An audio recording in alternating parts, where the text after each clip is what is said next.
हुई है। यहाँ के तहसीलदार साहब और खास तौर से सिविल सोसाइटी के यहाँ के मोअज़्ज़ज़ मेहमान, इस स्कूल के जो बच्चे, स्टाफ, सबसे पहले मेरी तरफ से अस्सलाम वालेकुम, आदाब। मैं अपनी तरफ से माज़रत हूँ कि जो टाइम हमने बताया था हम लोग थोड़ा सा लेट पहुँचे, मतलब थोड़ा सा नहीं काफ़ी लेट पहुँचे।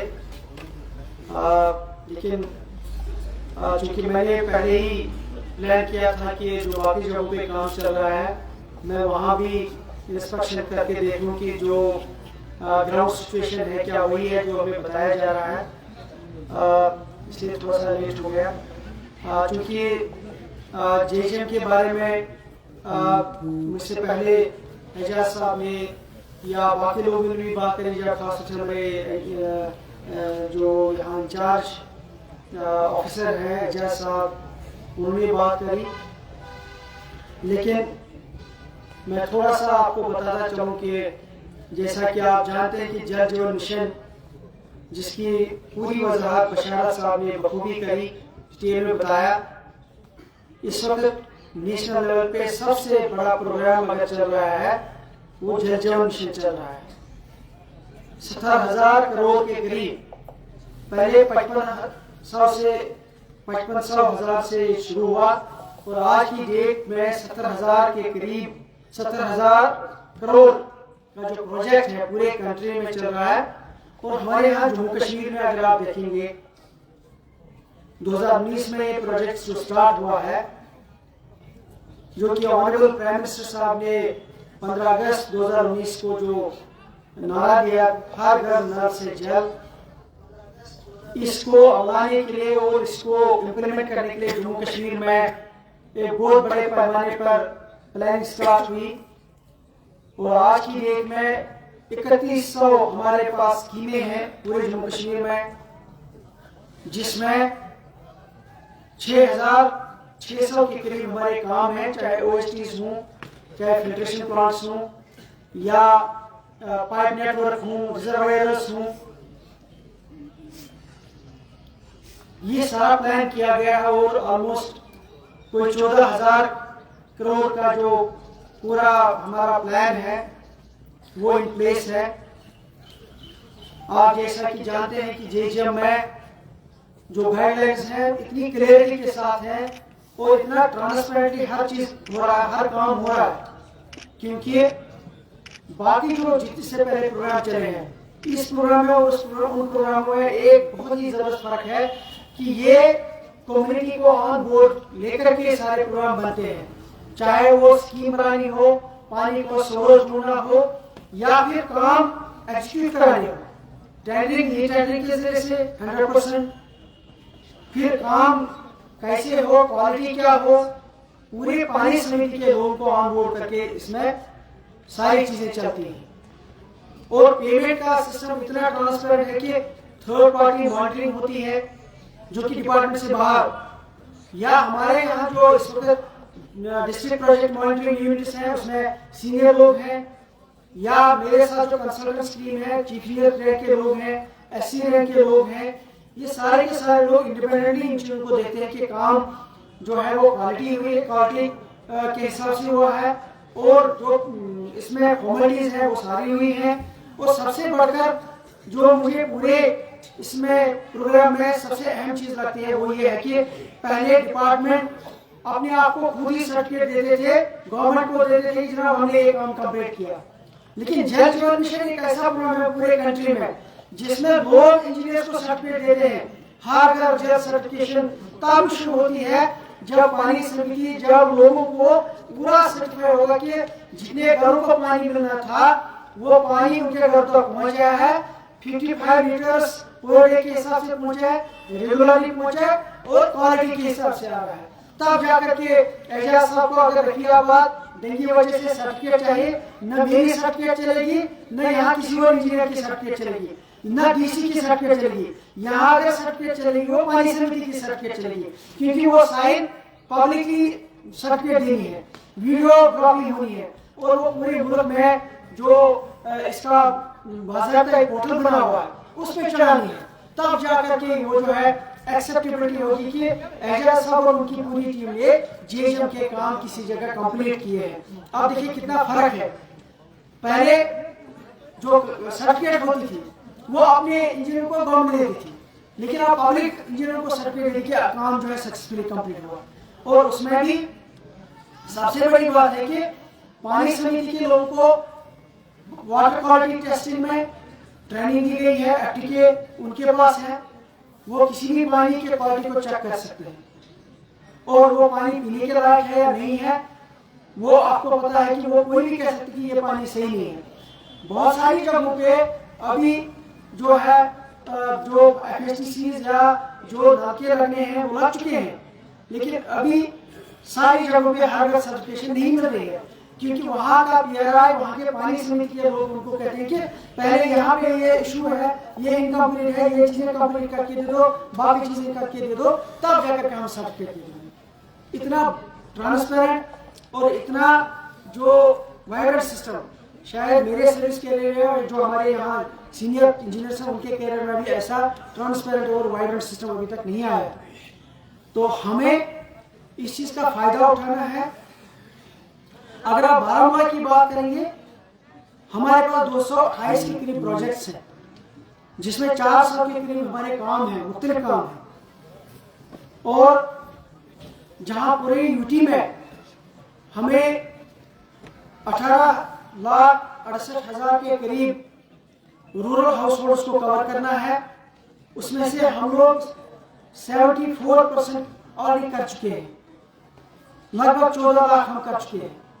बारामूला में जहां हमें 1,45,000 करने थे, उसमें से हम 1,15,000 कर चुके हैं, 80% हम कर चुके हैं। उसके लिए मैं इंजीनियर्स को, यहाँ की पूरी टीम को मुबारकबाद देता हूँ, लेकिन उससे ज्यादा मुबारकबाद मैं यहाँ के डिस्ट्रिक्ट एडमिनिस्ट्रेशन को भी देता हूँ कि जब भी हमें उनकी जरूरत पड़ गई, जब भी हमें उनका कोई इशू कोऑर्डिनेशन के तरीके से उनके पास लिया, उस पर जो है काफी जल्द रिस्पॉन्स मिला। और आप यकीन मानिए, मैंने रात को मेरे ख्याल से 12:15 बजे भी मैडम को एक इशू व्हाट्सएप करके भेज दिया। पहले मुझे बड़ी शर्म आ रही थी कि 12:15 बजे मैं क्यों भेजूं इतना लेट। डीसी उधमपुर वो भी लेडी है, डीसी बारामूला वो भी लेडी है, दोनों डिस्ट्रिक्ट को लेकर के मुझे इशू आ गया। वो मुझे याद आया कोई 11:30 बजे। फिर मैंने हेस्टेंटली सोचा कि इतना लेट क्यों मैं भेजूं, लेकिन बट मैंने सोचा चूंकि ये पब्लिक का मसला है, भेजना चाहिए। और आई एम वेरी हैप्पी कि दोनों जो है डीसीज ने इतना जल्दी रिस्पॉन्ड किया कि मतलब आप अंदाजा करें कि डीसीज के लिए या गवर्नमेंट के ऑफिसर्स के लिए, इंजीनियरिंग टीम्स के लिए ये वो प्रोग्राम है जिसमें डायरेक्टली ऑनरेबल प्राइम मिनिस्टर के ऑफिस से लेकर के नीचे लेवल तक मॉनिटरिंग हर पल होती है, हर मिनट पे होती है। और हमारे लेवल पे जो मॉनिटरिंग होती है वो दिन में 3 बार जो है 3 टीमें इसकी मॉनिटरिंग करती है। हमें इस चीज का फायदा उठाना है, हमें इस चीज को जो है पब्लिक के पर्पस के लिए, पब्लिक ज्यादा से ज्यादा इसमें फायदा उठाए उसके लिए यूज करना है। क्योंकि जैसा कि आपको पता है कि इसके लिए टाइमलाइन ऑलरेडी जो है वो मुकर्रर है और हमारी भरपूर कोशिश है कि हम वो गवर्नमेंट की टाइमलाइन तक सारे के सारे प्रोजेक्ट्स कंप्लीट कर पाए। जहां कहीं भी कोई कमी पेशी रहे या जहां कहीं भी हमें प्रोजेक्ट लेट स्टार्ट हुए, हमने डबल शिफ्ट इस वक्त अगर किसी भी स्कीम में चल रहा है पूरे जम्मू कश्मीर यूटी में, वो सिर्फ जेएचएम में डबल शिफ्ट चल रहा है। हालांकि सर्दी कितनी है, तब भी हमने अपनी टीम्स को बोला है कि जो भी आपको व्यवस्था करनी है, जो भी आपको इंतजाम करना है, डिस्ट्रिक्ट एडमिनिस्ट्रेशन से हेल्प लीजिए। डीसीज का भरपूर ताउन है, तो उसके चलते हम डबल शिफ्ट भी चला रहे हैं ताकि हमारी जो टाइमलाइन है उसके चलते हम उसको कंप्लीट कर पाए।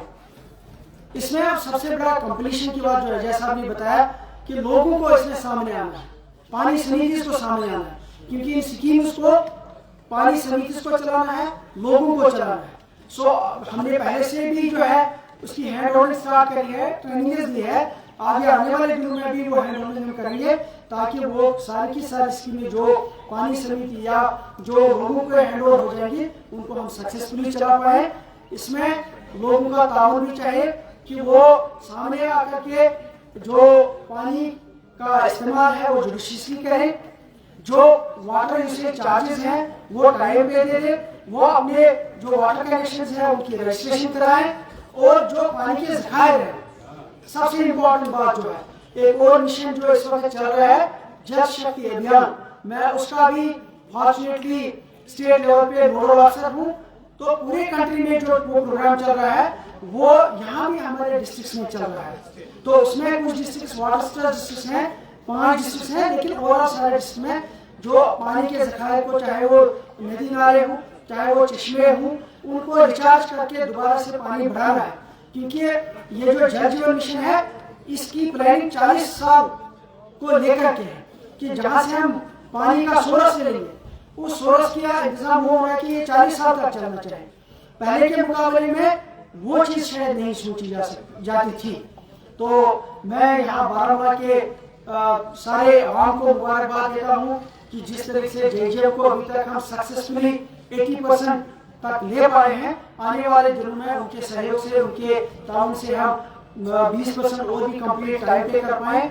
और इसके अलावा यहाँ के डिस्ट्रिक्ट एडमिनिस्ट्रेशन, यहाँ के जो PRIs हैं उनका योगदान जो रहा है, और सिविल सोसाइटी की तरफ से खास तौर से ओरा और जो यहाँ डेंगी बचा रखियाबाद वो एरिया है जिसको मैं पहले से भी कहता आया हूँ कि यहाँ की सबसे वाइब्रेंट सोसाइटी है। सो उस सोसाइटी को आगे आना है, जिससे कि उन्होंने बाकी प्रोग्राम में अपना योगदान दिया है, अपना कंट्रीब्यूशन दिया है JJM को भी कामयाब तरीके पे चलाने के लिए। और स्कीम्स को आगे जब टेक ओवर किया जाएगा उस हवाले से हमें लोगों की कोऑपरेशन चाहिए और लोगों का सहयोग चाहिए। जो सैनिटेशन, हमारा वाटर सोर्सेज के आसपास गंदगी न डालना, वहाँ पे उनको बचा के रखना, तो मुझे लगता है कि सबसे बड़ा हमारा एक कंट्रीब्यूशन होगा। मैं आपकी सिर्फ एक बात यहाँ पे आपकी नोटिस में लाना चाहता हूँ कि हम वाटर सोर्स को किस हद तक पोल्यूट कर रहे हैं। हमने कुपवारा में ऑलमोस्ट बोरवेल खोदे थे, तो पता लगा ये जो हम बागों में या ज़राअत ज़मीन के लिए, धान के लिए, किसी और चीज़ के लिए जो केमिकल्स यूज़ करते हैं, जो खाद या बाकी चीज़ें यूज़ करते हैं, वो अब उस पानी से निकल रहा है। अब अंदाजा करें जिसका नाम, मतलब उन चीज़ों का पोल्यूशन उस तरीके का जम्मू कश्मीर में, खासतौर से कश्मीर में नहीं होता था, केमिकल या बाकी चीज़ें, वो पंजाब बाकी मुल्क के जगहों पे निकलता था क्योंकि वहाँ यूज़ काफ़ी होता था। तो इस हद तक हम पोल्यूट अब करते हैं वाटर बॉडीज़ को या सोर्सेज को। तो उन चीज़ों से हमें अब जो है वो खबरदार रहना है हमारे आने वाली जनरेशन, क्योंकि यहाँ इस हायर सेकेंडरी में, चूँकि this is one of the best higher secondaries I love, तो यहाँ करने का यही मुद्दा था कि जो हमारे यंगस्टर्स हैं, यहाँ के स्टूडेंट्स हैं, तो इनको आगे इन चीज़ों का ख्याल रखना है। ये हमारे एम्बेसडर बन करके आगे चलाएंगे इन चीज़ों को। और हमने इसके साथ साथ जो कैपेसिटी बिल्डिंग करी है, जो हमारी 98 वाटर टेस्टिंग लैब्स हैं, उसके ज़रिए से हमने अब तक ऑलमोस्ट जो है 30,000 के करीब औरतों को ट्रेन किया है कि पानी का टेस्ट कैसे करना है। और बारामूला में 1500 के करीब औरतों ने ट्रेनिंग ली है पानी समिति के बगैर। आने वाले दिनों में हमने प्लान जो किया है, जो ड्राइव चल रहा है, वो ये चल रहा है कि स्कूलों में और कॉलेजों में हम बच्चों को ट्रेन कर रहे हैं कि पानी की टेस्टिंग कैसे करें। वहाँ उनके लैब्स अवेलेबल होती हैं, लोग अपना पानी लाएं, टेस्ट कराएं, और उसके बाद उनको पता लगे ये पीने के लायक है कि नहीं है। और ओवरऑल अगर आप ऑब्जेक्टिव देखेंगे JJM का कि हर घर में एटलीस्ट एक फर्द और प्रेफरेबली एक औरत हो जो ये जानती हो कि पानी का टेस्ट कैसे किया जाए। जैसे आम तरीके पे आजकल मोबाइल हम देखते हैं, वैसे ही इक्विपमेंट्स आए हुए। तो हमें उम्मीद है कि हमारी ड्यूटी जिस तरीके से ऑनरेबल AG साहब की डायरेक्शन पे या चीफ सेक्रेटरी साहब की डायरेक्शन पे आगे जा रही है, इन चीज़ों को लेकर के, सारे सेंट्रल स्पॉन्सर्ड स्कीम्स को, JJM को लेकर के जा रही है। तो हमें भी उस लक्ष्य को, उस टारगेट को रखना चाहिए जिसमें पूरे कंट्री में JJM को भी लेकर के जो है JNK नंबर 1 पे हो। हमारा लक्ष्य वो है, हमारी जो है कोशिश वही है।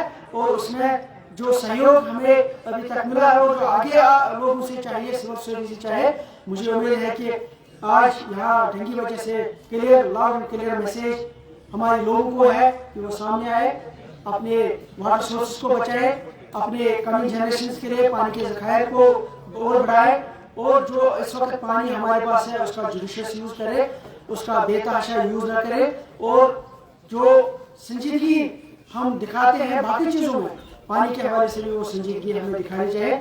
मुझे पूरी उम्मीद है कि हमें उसमें पूरा सहयोग मिलेगा। लास्ट में मैं इस इंस्टीट्यूट के प्रिंसिपल साहब, उसकी स्टाफ, खासतौर से बलबीर जी का बहुत शुक्रिया अदा करूँगा कि उन्होंने जो यहाँ हमारे इस प्रोग्राम को कामयाब बनाने में अपना कॉपरेशन दिया है, उसके लिए मैं उनका शुक्रिया भी अदा करता हूँ।